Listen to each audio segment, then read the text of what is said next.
Do you know what time of day you're at your sharpest? And if you do, are you optimizing and protecting that time? As a time management junkie and an experienced organizer, I've realized that no matter how amazingly I can plan the day, my body doesn't always get the memo. In observing the workforce at large, I am not alone. We live in a world that measures the value of what we can achieve in the shortest time possible. That measurement is typically in 8-hour increments. The problem with time management is that we have not been programmed to manage our energy. The 8-hour workday was meant for machines. Our bodies and brains aren't meant to sustain peaks of energy for 8 hours at a time. In addition, the biggest energy trap in our workdays that is overlooked is the afternoon crash. The brain fog is a real thing between 1 p.m. and 4 p.m. for most 9-to-5ers. For decades, we have treated this afternoon crash with carbs and caffeine, not realizing that we are doing just as more damage as we try to swim through the quicksand. But not all is lost. We can do better and we can plan better. But first, we need to step back and be students of our own bodies, and then reorganize our day around our own biological rhythms. We can actually catch our brain on fire every day, rekindle that fire naturally, and then optimize the peak times to do our most important work. And before we jump into the episode, I want to offer a small disclaimer. Fatigue or the chronic afternoon crash could be a sign of a more serious medical issue. While many tips of this upcoming episode have many proven benefits, it's not for everyone. Discuss any changes in your energy, diet, medication, and relevant lifestyle changes with your licensed medical professional. We'll be right back.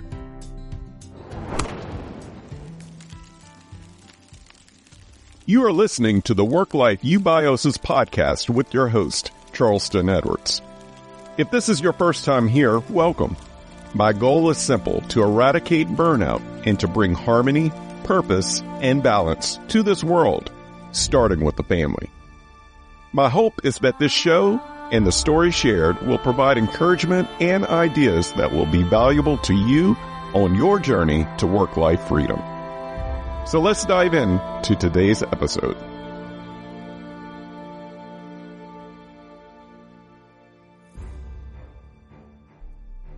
Did you know that everyone falls into a specific chronotype, which is the measure of a 24-hour circadian rhythm? The majority of us are either early birds or late-night owls.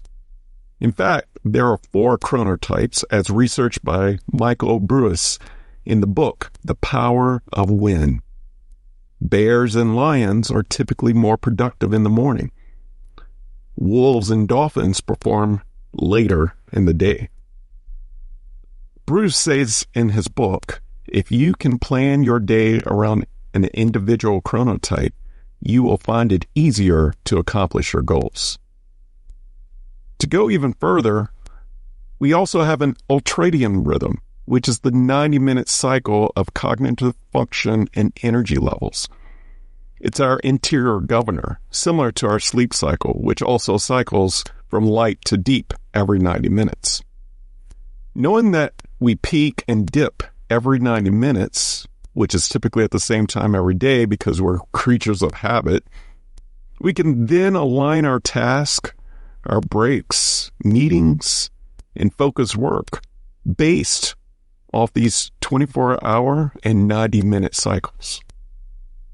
Maybe a 2-hour meeting without a break is not the best idea for ideal productivity and engagement. Odds are that you already know if you're a morning person or a night owl. But this does not matter if your working hours aren't flexible. So one hack for all chronotypes is to boost the morning routine. Most morning routine advocates and experts provide tips for building healthy habits. But what gets lost are the traps that prevent us from fueling our tanks appropriately. So boundaries are necessary. Consider these boundaries when it comes to your mornings. The first one is avoid staying up late. A good morning starts with a good night. Quality sleep heals, detoxifies, and refuels our bodies and brains. During sleep, our brains are cleansed like a Zamboni clearing the ice. Our lymphatic system works at its peak as we sleep. And if you want to wake up early, then optimize your sleep and go to bed early. The next thing to avoid is bright lights at night. Blue light from our overhead lights and screens often disrupts the brain's melatonin production, which is the sleepiness hormone, which in turn disrupts sleep. Adversely, let's make sure we're getting direct sunlight first thing in the morning to stabilize the natural circadian rhythm and to boost melatonin production for later in the day. The next thing to avoid is eating too early and eating too late. If you have never tried intermittent fasting, it's a game changer for regaining sustainable energy, fixing gut issues, reversing autoimmune diseases, losing weight, lowering blood sugar levels, and boosting mental capacity. Next, avoid the early coffee. I know this sounds like awful advice, but coffee increases cortisol levels, the stress hormone in the body. Cortisol is naturally produced by our bodies without the assistance of coffee, and it peaks a couple hours after waking up. Having too much cortisol or coffee will set you up for a premature afternoon crash. Next, avoid email.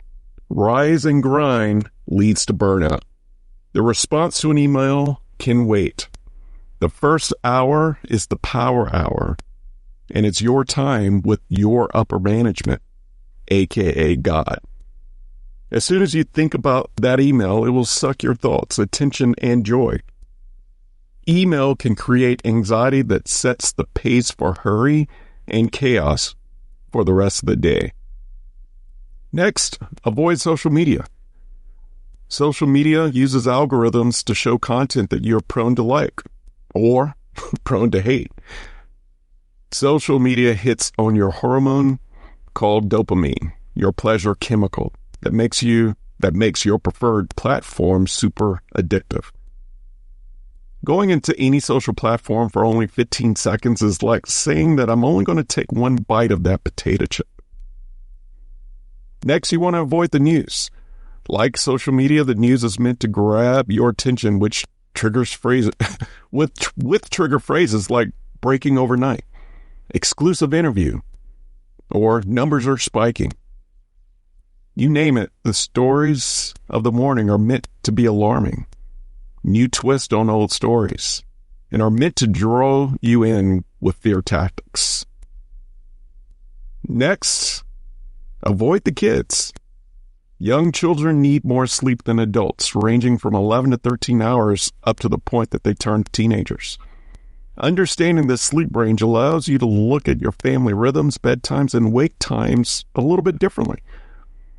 Our household has a routine bedtime for kids every single night, with some exceptions outside of the normal routines. This natural rhythm and consistency for the kids allows for the adults to experience a retreat on the front end and the back end of the day. And then lastly, avoid hot showers. I love hot showers, but it has bigger benefits when it ends with cold water, as uncomfortable as that seems. Cold plunging or cold showering in the morning has a multitude of health benefits. One of those benefits is building sustained energy by the significant release of neurochemicals such as adrenaline, noradrenaline, and dopamine. The technical meaning of cold plunging is to submerge the body into water that is below 60 degrees and above 45 degrees. Temperature tolerance will differ for every person, So do your research and test out plunging safely with cold showers before jumping into an ice bath. Experts state that plunging twice a week for a total of 11 minutes will provide the peak benefits for the entire week. After this break, we will come back with how to keep the afternoon fire.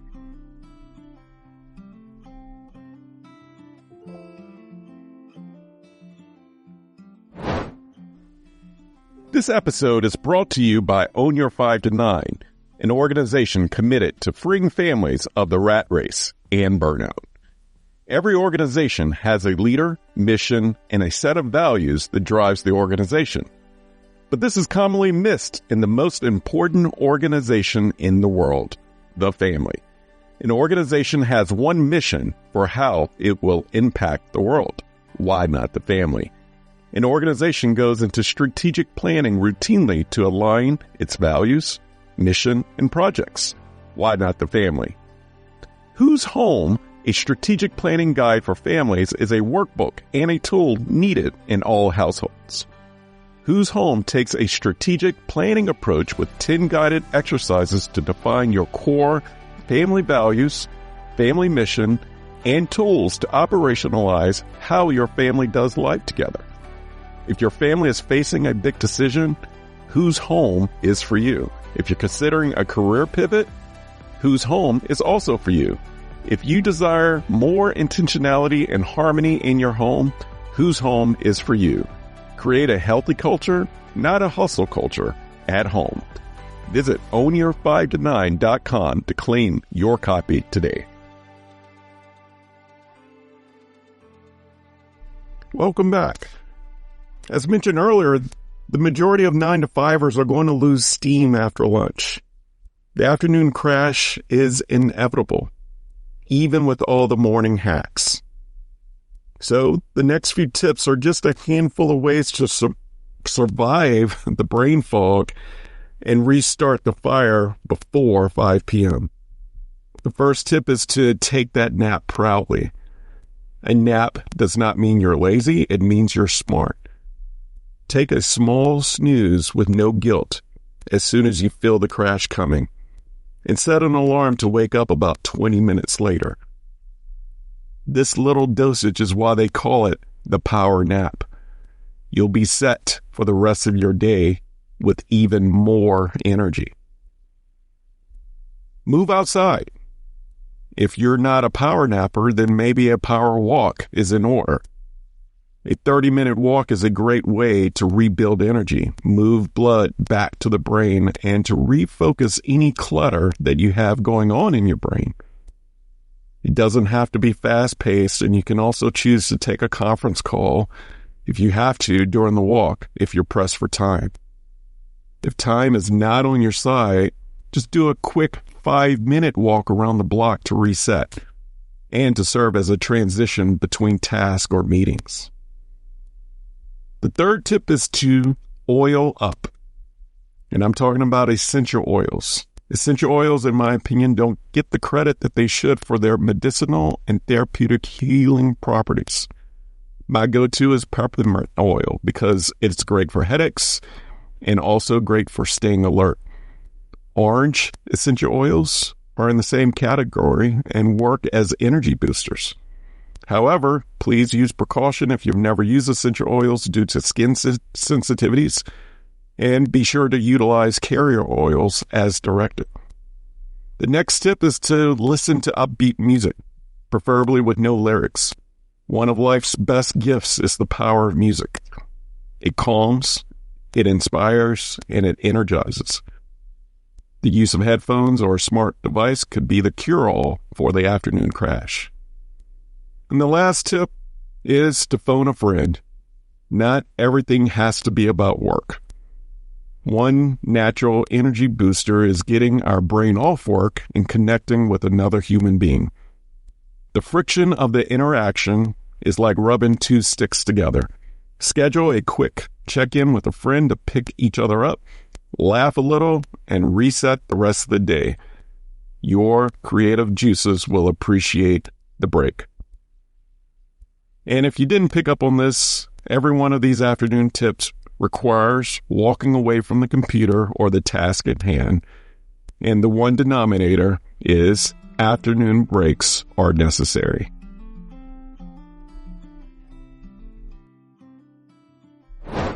Now that we have assessed the day, let's rethink the order of the day. Time blocking is fantastic for protecting the time when your brain is on fire. If you're a morning person, you will most likely be on fire between 10 a.m. and 12 p.m. and again at 4 p.m. Don't take my word for it. Observe your own energy levels over the next week. Get to intimately know your chronotype and ruthlessly live by the rules of how your body operates. Time blocking is also essential for protecting when you're at your lowest energy. If your afternoon crash is worse than the average, maybe due to seasonal events like a newborn at home or pulling double duty for whatever reason, you will want to ruthlessly protect an hour every day on your calendar after lunch. Embrace this time as being less productive and protected at all costs. Now, I'd like to leave you with this. Do not compartmentalize your work and your life. What you eat, how you move, how you engage the habits of your mornings, afternoons, and evenings are all interconnected. Strategically and holistically, review your relationship with time, diet, sleep, movement, environment, geography, and your home to bring harmony to every aspect of your life. And realize that the day is going to be full of mountains and valleys in regards to your energy. Get to know it, embrace it, and then use the right tools to thrive and manage the entire day.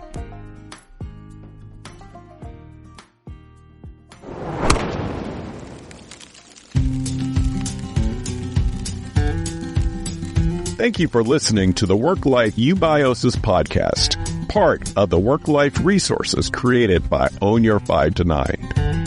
I hope that you have found encouragement and a few ideas to strengthen your journey to purpose, freedom, and balance. Have you overcome burnout and found a new way of life? Millions around the globe are still at the risk of burnout and losing it all. And your story may be the one that sparks not only a dream, but action. Visit ownyour5to9.com for more information and submit your story. While you're there, join the Work-Life Eubiosis newsletter and receive additional resources weekly right to your inbox. If you enjoy this podcast, take time to subscribe, rate, and leave a review. Share it with a friend or loved one. Remember, the most important organization in the world is the family. Let's do our part to strengthen it. Thank you for listening.